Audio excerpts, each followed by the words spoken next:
രൗദ്രതാണ്ഡവം രചന അവതരണം നന്ദു അച്ചു കൃഷ്ണ. മഹാദേവ, നീ അല്ലാതെ എനിക്ക് വേറെ ആരുമില്ല. എന്തിനാ എനിക്കിങ്ങനെ സങ്കടങ്ങൾ മാത്രം തരുന്നേ? ഇരു കൈകളും കൂപ്പി തിരുനടയിൽ നിന്ന് സങ്കടങ്ങൾ പറയുമ്പോൾ അവളുടെ മനസ്സിലത്രയും വംശി പറഞ്ഞ വാചകങ്ങളും മാത്രമായിരുന്നു. എനിക്കിഷ്ടമല്ല അയാളെ. വല്ലാത്തൊരു വെറുപ്പാണ്. നോക്കിക്കോ, ഇനി മേലിൽ ഞാനായിട്ട് അയാൾക്കൊന്നും ചെയ്തു കൊടുക്കില്ല. കുറെ കാശും പണവും പഠിത്തവും ഒക്കെയുണ്ടെന്നുള്ളതിന്റെ അഹമ്മതിയാ ആ കയ്യിലത്രയും. പരാതികൾ ഓരോന്നായി എണ്ണിപ്പെറുക്കി പറയുമ്പോഴും അവളുടെ കണ്ണ് നിറഞ്ഞൊഴുകിയ തുള്ളികൾ ഭഗവാന്റെ കാൽപാദത്തിൽ നനവുണ്ടാക്കിക്കൊണ്ടിരുന്നു. ഇന്ന് തന്നെ അയാൾക്ക് അത്രയും വയ്യാതിരുന്നിട്ട് ഞാൻ മാത്രമല്ലേ ഒപ്പമുണ്ടായിരുന്നുള്ളൂ. എന്തൊരു അഹങ്കാരം എന്നോട് കാണിച്ചിട്ടും ഞാൻ എത്ര നല്ല രീതിയിലാണ് അയാളെ നോക്കിയത്. പാർത്ഥേട്ടൻ പറയുന്നത് കേട്ടപ്പോൾ പഴയതൊക്കെ മറന്ന് ഞാൻ കൂട്ടുകൂടാൻ ശ്രമിച്ചില്ലേ. എന്നിട്ട് അയാൾ എന്നോട് എന്താ കാണിച്ചതെന്ന് നീ കണ്ടില്ലേ? ഞാൻ വേലക്കാരിയാണെന്ന്. ആ രീതിയിൽ വേണം പോലും നിൽക്കാൻ. ശരിയാ, ഞാൻ വേലക്കാരിയാണ്. അതെനിക്കറിയാലോ. പിന്നെന്തിനാ വീണ്ടും വീണ്ടും എന്റെ മുഖത്ത് നോക്കി അങ്ങനെ പറയുന്നേ? അങ്ങനെയൊക്കെ ഒരാളുടെ മുഖത്ത് നോക്കി പറഞ്ഞവരെ അപമാനിക്കാൻ പാടുണ്ടോ? നീ പറയ്. ചോദ്യം എറിഞ്ഞ് ഭഗവാന്റെ ഉത്തരം പ്രതീക്ഷിക്കും പോലെ അവൾ ആ തിരുനടയിലേക്ക് ഉറ്റുനോക്കി. ഭഗവാനെ കളഭം കൊണ്ട് ഒരുക്കിയാണ് ഇരുത്തിയിരിക്കുന്നത്. തിരുമേനി ഭഗവാനിൽ കാണുന്ന സന്തോഷം പോലെ ആ മുഖത്തും സന്തോഷമാണ്. അത് കണ്ടതും ഇവിടെ ഒരാളുടെ മുഖം കൂർത്തു. എപ്പോഴും ഇങ്ങനെയാണ്. പരാതിയാകട്ടെ സന്തോഷമാകട്ടെ, താൻ പറയുന്ന അതേ ഭാവം അവൾ ഭഗവാനിലും തേടും. മിക്കപ്പോഴും തന്റെ കാര്യങ്ങളൊക്കെ കേട്ട് അതേ സങ്കടത്തോടെയും സന്തോഷത്തോടെയും ഒക്കെ തിരിച്ച് മറുപടി തരുന്ന ആളാണ്. ഇന്നിപ്പോ ഇത്രയും പാടാദുരിതങ്ങൾ കേട്ടിട്ടും ചിരിച്ചുകൊണ്ട് അവിടെ നിൽക്കുന്നത്. ഒന്നാമത് വംശി അത്രയൊക്കെ പറഞ്ഞതിന്റെ സങ്കടം മനസ്സിൽ കിടക്കുന്നു. അതിന്റെ കൂടെ ഭഗവാനും കൂടി ഒപ്പം നിൽക്കുന്നില്ല എന്ന് കണ്ടതും അവൾക്ക് ആകെ മൊത്തം ദേഷ്യവും സങ്കടവും ഒക്കെയായി. എന്തേ, ഒന്നും പറയാനില്ലേ? ഉണ്ടാവില്ല. അല്ലേലും ആഴ്ചയ്ക്കാഴ്ചയ്ക്ക് ദേവമ്മ കനത്തിലല്ലേ മോന്റെ പേരിൽ ഓരോരോ വഴിപാട് നടത്തുന്നത്. അപ്പൊ പിന്നെ അവിടേക്കാവാതെ വഴിയില്ലല്ലോ. നോക്കിക്കോ, കാശും പണവും കണ്ടാൽ മലക്കം മറിയാത്ത ഏതെങ്കിലും ഭഗവാനെ ഞാനും കുപ്പിയിലാക്കും. എന്നിട്ട് ആ ആളെ കൊണ്ട് ഞാൻ ആ കുരങ്ങനെ 8ന്റെ പണി കൊടുക്കും. എന്നിട്ട് ആ സന്തോഷം പറയാൻ വേണ്ടിയേ ഇനി ഞാൻ ഇങ്ങോട്ട് വരുള്ളൂ. അല്ലേ പിന്നെ പന്തിയിൽ പക്ഷാഭേദം കാണിക്കുന്ന ആൾക്കാരൊന്നും എനിക്ക് കാണണ്ട. വാശിയോടുള്ള ദേഷ്യവും വാശിയും ഒക്കെ ഭഗവാന്റെ പുറത്ത് തീർത്തവൾ ഒന്ന് തിരിഞ്ഞു നോക്കുക പോലും ചെയ്യാതെ നടയിൽ നിന്നും പിന്തിരിഞ്ഞു നടന്നു. മോളെ, പ്രസാദം വാങ്ങാതെ പോവാണോ? ശ്രീകോവിലിനകത്തേക്ക് നടന്ന തിരുമേനി അവളുടെ പോക്ക് കണ്ട് ചോദിച്ചു. ഒക്കെ അകത്തിരിക്കുന്ന ആൾക്ക് മാത്രം കൊടുത്താൽ മതി തിരുമേനി. എനിക്ക് വേണ്ട. നിന്റെ സങ്കടത്തിലും സന്തോഷത്തിലും ഒപ്പം കൂടണ ഏതെങ്കിലും നല്ല ഭഗവാന്മാരെ കണ്ടുപിടിച്ചിട്ട് ഞാൻ ആളുടെ പ്രസാദം വാങ്ങിക്കോളാം. ഇവിടെ ഇങ്ങനെ എന്നെ കളിയാക്കുന്ന ആളുടെ പ്രസാദമൊന്നും എനിക്ക് വേണ്ട. ശ്രീകോവിലിനകത്തേക്കും പുറത്തേക്കും മാറി മാറി നോക്കി അവള് പിണങ്ങിക്കൊണ്ടിറങ്ങി. ഇന്നും പ്രതിപക്ഷം ഇറങ്ങിപ്പോയോ തിരുമേനി? കഴകം ചെയ്യുന്ന ഉണ്ണിയേട്ടൻ ചിരിച്ചുകൊണ്ട് തിരുമേനിയും ഉറഞ്ഞുതുള്ളി പോകുന്ന ഭദ്രകാളിയെ നോക്കി ചോദിച്ചു. പോയി പോയി. ചിരിച്ചുകൊണ്ട് അദ്ദേഹം തലകുലുക്കി. അത് പോയ പോലെ തന്നെ ഇന്നോ നാളെയോ മറ്റന്നാളോ ഇങ്ങ് തിരിച്ചു വന്നോളൂ ഉണ്ണി. ഇത്രയില്ലാത്ത പ്രായം മുതൽ നമ്മൾ കാണുന്നതല്ലേ അവളുടെ ഈ കോപ്രായങ്ങളൊക്കെ. വയസ്സ് 10-20 അവളുടെ വിചാരം അകത്തിരിക്കുന്നത് അവളുടെ ഇള്ളാപ്പിള്ള ആണെന്നാണ്. കയ്യിലിരുന്ന പൂമാല നടയിലേക്ക് വെച്ചുകൊണ്ട് ഷാരസ്യാരി കൂടി പറഞ്ഞതും എല്ലാവരും പിണങ്ങി ഇറങ്ങിപ്പോയവളെ ഒരുപോലെ നോക്കി അത്രയും വാത്സല്യത്തോടെ ചിരിച്ചു. ആർക്കും എന്നെ വേണ്ട. ജനിപ്പിച്ച അമ്മയ്ക്കും വേണ്ട, ഭഗവാനും വേണ്ട, ദേ ഇപ്പോൾ അമ്മമ്മയ്ക്കും. വഴിയോരത്തൂടെ നടക്കുമ്പോൾ തന്നെയും പിന്നെയും പരാതി പറഞ്ഞവൾ കണ്ണു തൂത്തു. കാരണം വംശി പറഞ്ഞ ഓരോ വാചകങ്ങളും അവളെ അത്രത്തോളം തളർത്തിയിരുന്നു.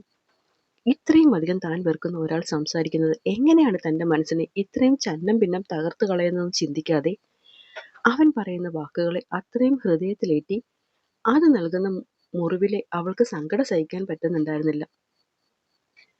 ഉച്ചയ്ക്കുള്ള അവന്റെ പ്രകടനത്തിൽ അവൾ അത്രയും തളർന്നിരുന്നു. എത്രയൊക്കെ വേണ്ടെന്ന് വെച്ചിട്ടും സങ്കടം സഹിക്കാൻ വയ്യാത്തതുകൊണ്ട് നട തുറന്നപ്പോൾ തന്നെ ഇവിടെ കോടി വന്നതാണ്. ഇറങ്ങും മുന്നേയും പിന്നെയും അവൾ പിന്നെയും മുകളിലേക്ക് നോക്കിയിരുന്നു. പക്ഷേ ആ നേരമടഞ്ഞ വാതിൽ പിന്നെ തുറന്നിട്ടില്ല എന്ന് തോന്നി. അവന്റെ കാര്യങ്ങൾ ചെയ്തു കൊടുക്കരുത്, എന്തെങ്കിലും ആയിക്കോട്ടെ, എങ്ങനെയെങ്കിലും നശിച്ചു പൊക്കോട്ടെ എന്നൊക്കെ മനസ്സിന്റെ ഒരു പാതി വാശിയോടെ ഓർക്കുന്നുണ്ടായിരുന്നെങ്കിലും മറുപാതിയിൽ അവൻ എന്തെങ്കിലും കഴിച്ചോ, അവന്റെ പനി കുറവുണ്ടോ എന്ന ചിന്തകൾ അവളെ ഒരുപോലെ അസ്വസ്ഥമാക്കി. ഒരേ കൂരയ്ക്കടിയിൽ അവനോടൊപ്പമുള്ള ഓരോ നിമിഷവും അവളെ വല്ലാതെ വരിഞ്ഞു മുറുക്കുന്നതെന്ന് തോന്നിയപ്പോഴാണ് പരാതിയും പരിഭവവും ഒക്കെ പങ്കുവെക്കുന്നതിനായിട്ട് ഈ നടയിലേക്ക് അവൾ ഓടി വന്നത്. എന്തൊക്കെയോ പരാതികൾ ഇടതടവില്ലാതെ പറഞ്ഞുകൊണ്ടാണ് അവൾ വീട്ടിൽ നിന്ന് ഇറങ്ങിയത് പോലും. വൈകുന്നേരം പോയവൾ തിരിച്ച് വീട്ടിലേക്ക് എത്തിയപ്പോഴേക്കും ത്രിസന്ധ്യ കഴിഞ്ഞിരുന്നു. വൈകുണ്ഠം എന്ന പേരിൽ എഴുതി വച്ചിരിക്കുന്ന മതിൽക്കെട്ടിനകത്തേക്ക് കാലെടുത്ത് വെച്ചപ്പോഴേ അതുവരെ ഇല്ലാതിരുന്നൊരു നെഗറ്റീവ് ഫീലിംഗ് അവളെ വന്ന് പൊതിഞ്ഞു. അവൾ ചുറ്റും നോക്കി. പുറത്തെ ലൈറ്റും കാര്യങ്ങളും ഒക്കെ ഇട്ടിട്ടുണ്ട്. പക്ഷെ വീടിനകത്തേക്ക് നടക്കും തോറും അന്ധകാരം പേറിയ മച്ചിനെ കണ്ടവളുടെ ഉള്ളൊന്ന് വലിഞ്ഞു. ആ ഉള്ള് ശരിക്കും കിടുകിടുത്തു. കുറുപ്പേട്ടനെ ആളെ ഏൽപ്പിച്ചിട്ടല്ലേ താൻ പോയത്? പിന്നെന്താ? അവള് വല്ലാത്തൊരു വെപ്രാളത്തിൽ അകത്തേക്കോടി. താളത്തിലേക്ക് ചെല്ലുമ്പോഴേ കണ്ടു മുകളിലേക്ക് പോകുന്ന സ്റ്റെപ്പിന് താഴെ ചെവിയും പൊത്തി നിൽക്കുന്ന കുറുപ്പേട്ടനെ. എന്താ കുറുപ്പേട്ടാ, എന്താ പറ്റിയേ? അകത്തേക്ക് ഓടും വഴി തന്നെ മുകളിൽ എന്തൊക്കെയോ പൊട്ടി വീഴുന്നതിന്റെ ശബ്ദം കേട്ടവൾ അദ്ദേഹത്തോട് ചോദിച്ചു. ആ ഒരു വെപ്രാളത്തിലാണ് മുന്നിൽ നിൽക്കുന്ന ആളെ കൊണ്ടവൾ ചോദിച്ചതും. പറ്റിയതൊക്കെ പറയാതിരിക്കുന്നതാ കുഞ്ഞെ ഭേദം. കുറെ കാശും പണവും വെച്ച് പൂട്ടിയിട്ട് കാര്യമൊന്നുമില്ല. നല്ല മനുഷ്യനാവണം ആദ്യം. വിച്ചേട്ടൻ വിച്ചേട്ടനെ പറ്റി ആവുമോ കുറുപ്പേട്ടൻ ഇങ്ങനൊക്കെ പറയുന്നത്? ഏട്ടനെ കുറുപ്പേട്ടൻ നന്നായി അറിയാമല്ലോ. ആൾ എങ്ങനെയാണെന്നും അറിയാം. ഇനിയിപ്പോൾ കുറുപ്പേട്ടൻ ദേഷ്യം വരുന്ന പോലെ എങ്ങാനും പെരുമാറിയിട്ടുണ്ടാവുമോ? അതാവുമോ ഈ ദേഷ്യത്തിന്റെയൊക്കെ പിന്നിൽ? പല്ലും കടിച്ചു പിടിച്ച് വല്ലാത്തൊരു ഭാവത്തോടെ നിൽക്കുന്ന കുറുപ്പേട്ടന്റെ മുഖത്തോട്ട് അവൾ നോക്കി നിന്നതല്ലാതെ വേറൊന്നും പറഞ്ഞില്ല. അപ്പോഴും മുകളിൽ നിന്ന് പിന്നെയും എന്തൊക്കെയോ താഴെ വീണുടയുന്ന ശബ്ദം അവൾ കേൾക്കുന്നുണ്ടായിരുന്നു. എന്താ കുറുപ്പേട്ട ഇതൊക്കെ? വിച്ചേട്ടൻ ഒറ്റയ്ക്കാണോ മുകളിൽ? ആരുടെയെങ്കിലും കൂടെ വഴക്കുണ്ടാക്കുകയാണോ മുകളിൽ എന്ന പരിഭ്രമത്തോടെയാണ് അവൾ ചോദിച്ചത്. ഇപ്പൊ ഒറ്റയ്ക്കാണ്. അയാളുടെ മുറുകിയ മുഖം പലതും പറയാതെ പറയുന്നുണ്ടായിരുന്നു. ഇപ്പൊ ഒറ്റയ്ക്കാണെന്ന് വെച്ചാൽ കുറച്ചു മുന്നേ ആരെങ്കിലും ഉണ്ടായിരുന്നു എന്നല്ലേ? ആ ഒരു ചിന്ത വന്നതും വരാൻ സാധ്യതയുള്ളവരുടെ പേര് പെട്ടെന്ന് മനസ്സിലൂടെ മിന്നി. അതിൽ ആദ്യവും അവസാനവും വന്ന ആളുടെ പേര് ഓർക്കെ അവൾ തന്നെ ഞെട്ടി. ആ ഞെട്ടലോടെയാണ് അവൾ അദ്ദേഹത്തെ നോക്കിയത്. പരമേശ്വരൻ സാർ വന്നിരുന്നോ? അമർത്തിയാണ് മൂളിയത്. വന്നിട്ടെന്താ? ഇപ്പൊ ഈ കേൾക്കുന്നതൊക്കെ തന്നെ. മുകളിലേക്ക് നോക്കി അയാൾ അത്രയും ദേഷ്യത്തോടെയാണ് പറഞ്ഞത്. വിച്ചേട്ടനെ കണ്ടോ സാറ്? കാണാതെ പിന്നെ. അതിനല്ലേ കൊമ്പുകുലുക്കി വന്നതുപോലും. വല്ലാത്തൊരു അമർഷമുണ്ടായിരുന്നു കുറുപ്പേട്ടന്റെ ഓരോ വാക്കിലും. അപ്പോഴേക്കും അടുത്ത് എന്തോ തല്ലിപ്പൊട്ടിക്കുന്ന പോലെയുള്ള ശബ്ദം അവൾ കേട്ടു. ഇനിയും ഇങ്ങനെ താഴെ നിൽക്കാൻ വയ്യെന്നുള്ള തോന്നലിൽ അവൾ പെട്ടെന്ന് പടിയിലേക്ക് ചവിട്ടിയതും കുറുപ്പേട്ടൻ അവളുടെ കയ്യിൽ പിടിച്ചു നിർത്തി. മോളിതെവിടേക്കാ ധൃതി പിടിച്ച്? കുറുപ്പേട്ടൻ കേൾക്കുന്നില്ല ഈ ശബ്ദമെല്ലാം? ഇനിയെങ്കിലും ചെന്നതിനെ പിടിച്ചു നിർത്തിയില്ലെങ്കിൽ ആ മുറിയിൽ കാണുന്ന സകല സാധനവും അത് അടിച്ചു പൊട്ടിക്കും. പൊട്ടിക്കട്ടെ കുഞ്ഞെ. അങ്ങനെയെങ്കിലും അവന്റെ മനസ്സിലെ സങ്കടവും ദേഷ്യവും വാശിയും ഒക്കെ ഒന്ന് കുറഞ്ഞാൽ മതിയായിരുന്നു. ആരോടോ ഉള്ള ദേഷ്യത്തോടെ അയാൾ പറഞ്ഞു നിർത്തി. ഇത്രയ്ക്കൊക്കെ ഏട്ടന് ദേഷ്യം വരാൻ എന്താ ഉണ്ടായത് കുറുപ്പേട്ട? മറ്റുള്ളവർക്ക് കാണുമ്പോൾ ഇതെല്ലാം ദേഷ്യമായി തോന്നുമെങ്കിലും സത്യം പറഞ്ഞാൽ അവനെ കാണിക്കുന്ന ഭ്രാന്തെല്ലാം ഒരു തരത്തിലല്ലെങ്കിൽ മറ്റൊരു തരത്തിൽ അവന്റെ സങ്കടത്തെ മറയ്ക്കാനുള്ള വെറും ഉപാധികൾ മാത്രമാണ് മോളെ.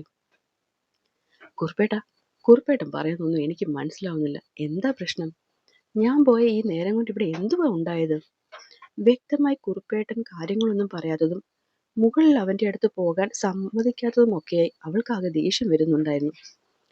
മോള് പോയി ഇത്തിരി കഴിഞ്ഞപ്പോഴേക്കും കുഞ്ഞിന് ചായ കൊടുക്കാൻ വേണ്ടി ഞാൻ പോയതാണ് അവിടെ. അത് വാങ്ങി മോൻ കുടിച്ചില്ല. അതിനു മുന്നേ തന്നെ സാർ അവിടേക്ക് വന്നിരുന്നു. പിന്നൊന്നും പറയണ്ട മോളെ. ഏതോ പ്രോജക്റ്റ് പോയതിനെ പറ്റി ചോദിച്ചു തുടങ്ങിയിട്ട് ഇനി ആ കുഞ്ഞിനെ അയാള് പറയാനൊന്നും ബാക്കിയില്ല. നമ്മളൊക്കെ ഉണ്ടല്ലോ മോളെ, ജോലിക്ക് നിർത്തിയേക്കുന്ന കൂലിക്കാരോട് പോലും ഇങ്ങനെയൊന്നും പറയില്ല. അത്രയും തരം താഴ്ത്തിയാണ് ആ തന്ത മകനെ പറ്റി പറഞ്ഞത്. അവൻ ഇതൊന്നും നോക്കിക്കണ്ട് നടത്താൻ കഴിവില്ലെങ്കിൽ വല്ലയിടത്തും പോയി അങ്ങനെയൊക്കെ ജീവിക്കാനാണ് അയാൾ പറഞ്ഞത്. കൺമുന്നിൽ കണ്ടതും കേട്ടതുമായ കാര്യങ്ങളെ ഓർത്ത് ആത്മരോഷം കൊള്ളുകയായിരുന്നു അയാൾ ആ നേരം. അത് കേട്ടതുമല്ല ഞെട്ടിക്കൊണ്ട് സിദ്ധി പിന്നിലേക്ക് വേച്ചുപോയി. സത്യമാണോ കുറുപ്പേട്ട? ഹൃദയം പൊടിയുന്ന വേദനയോടെ അവൾ ചോദിക്കുമ്പോൾ ഇരു കണ്ണുകളും നിറഞ്ഞൊഴുകുന്നുണ്ടായിരുന്നു. ഞാൻ എന്തിനാ മോളെ നിന്നോട് കള്ളം പറയുന്നത്? അയാളുടെ തലയിലുണ്ടായിരുന്ന വിഷം മുഴുവനും ആ കുഞ്ഞിന്റെ മേലെ കമഴ്ത്തിയാണ് വൈകുണ്ഠത്തിലെ പരമേശ്വരൻ ഇവിടെ നിന്നും ഇറങ്ങിപ്പോയത്. അയാളൊക്കെ വൈകുണ്ഠത്തിലെ പരമേശ്വരനല്ല. ഞാൻ ഞാൻ പറഞ്ഞാൽ ചിലപ്പോൾ കൂടിപ്പോകും. ഇങ്ങനെയുമുണ്ടോ തന്തമാര്? സത്യം പറയാലോ, ഇങ്ങനെയുള്ള തന്തമാരൊക്കെ ഉണ്ടാകുന്നതിലും ഭേദം ഇല്ലാതിരിക്കുന്നത് തന്നെയാണ്. കുറുപ്പേട്ടൻ പിന്നെയും പിന്നെയും വൈകുണ്ഠത്തിലെ പരമേശ്വരന്റെ കുറ്റങ്ങൾ ഓരോന്നായി എണ്ണുമ്പോഴും അവളുടെ ചിന്തകളിൽ മുഴുവനും വംശിയായിരുന്നു. കുറുപ്പേട്ട ഏട്ടൻ, അങ്ങേര് ഇറങ്ങിയപ്പോൾ തുടങ്ങിയ നാശമാണ്. ആദ്യം ശബ്ദം കേട്ടപ്പോൾ ഞാൻ പോയി തടയാൻ തുടങ്ങിയതാ. എന്തൊക്കെയോ വിളിച്ചു പറഞ്ഞ് എന്നെ പുറത്താക്കി മുറി അടച്ചു. അതാ ഞാൻ മോളോടും പറഞ്ഞത് അങ്ങോട്ട് പോകണ്ടാന്ന്. സങ്കടത്തോടെ അയാൾ പിന്നെയും മുകളിലേക്ക് നോക്കി. ദേഷ്യം കൊണ്ടാകെ ഭ്രാന്ത് പിടിച്ചു നിൽക്കുന്ന അവസ്ഥയിലായിരുന്നു വംശിമോൻ. ഈ സമയത്ത് മോളങ്ങോട്ട് ചെന്നാൽ കുറുപ്പേട്ടൻ വിട്ടേ. ഇനിയെങ്കിലും പോയി ആളെ പിടിച്ചു നിർത്തിയില്ലെങ്കിൽ. മോളെ പോകണ്ട. ദേഷ്യം വന്നാൽ വംശിമോൻ. അതിനപ്പുറം ഒന്നുമില്ലല്ലോ. അത് ഞാനങ്ങ് സഹിച്ചു. പറയുന്നതിനൊപ്പം തന്നെ അവള് ഓടിക്കയറി മുകളിലേക്ക് പോയി. ഒട്ടും വയ്യ, നല്ല തൊണ്ടവേദനയാണ്. പിന്നെ നിങ്ങളൊക്കെ കാത്തിരിക്കുമല്ലോ എന്ന് കരുതിയിട്ടാണ് ഇത്രയും സ്ട്രെയിൻ എടുക്കുന്നത്. അപ്പോൾ വായിക്കുന്ന കൂട്ടുകാരെല്ലാം കഥ ഇഷ്ടമാവുന്നുണ്ടെങ്കിൽ സബ്സ്ക്രൈബ് ചെയ്ത് വേണേ പോകാൻ. നന്ദി.